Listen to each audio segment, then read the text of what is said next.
Mr. Cade here. I'm out in the greenhouse. I'll try to show you what's behind me. We've got these squares that last year, right before it got cold, I planted with lots of vegetables, and they were eaten by critters, little mice or, pack rats or something.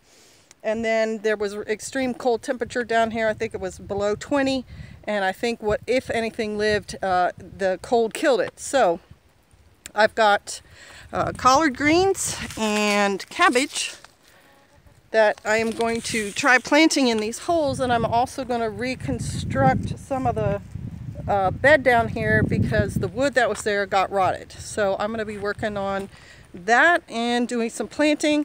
It's a beautiful day. It's like 50, 60 degrees, so I feel that urge. Spring is coming. I hope you guys are getting excited too and planting your spring gardens. All right, shalom. So here's part of the repair work I have to do.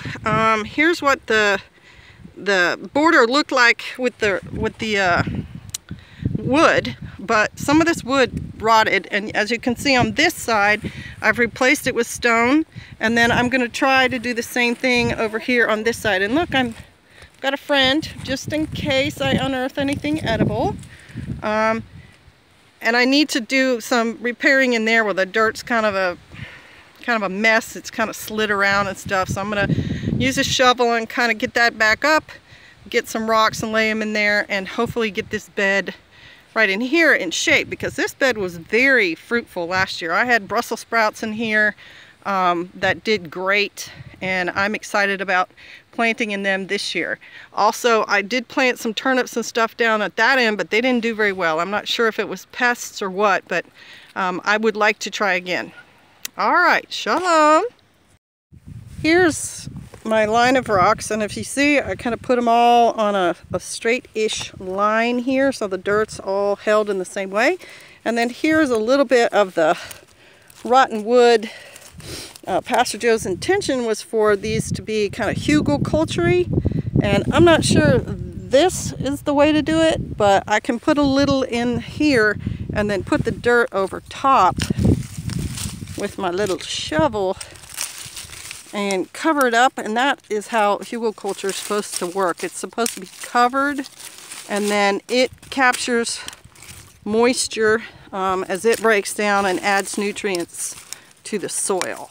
And usually people do it on a much larger scale, but as you can see, this is just me, so I can't do anything as huge as some people do. And again, I'm getting lots of attention from the locals.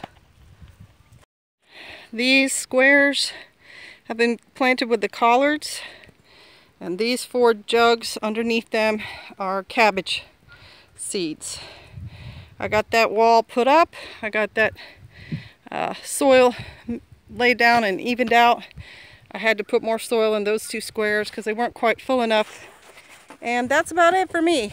I have to be careful I don't overdo it. I have to be careful I don't do too many things with my head below my chest level because it gets my blood pressure up, and I'm not supposed to do that. So I'm done for the afternoon, but I feel pretty good about it, and I hope to see little sprouts coming up, especially out of these guys, because this acts like a mini greenhouse even with no lid. And also in there, because these squares have also been very productive in the past. All right, shalom.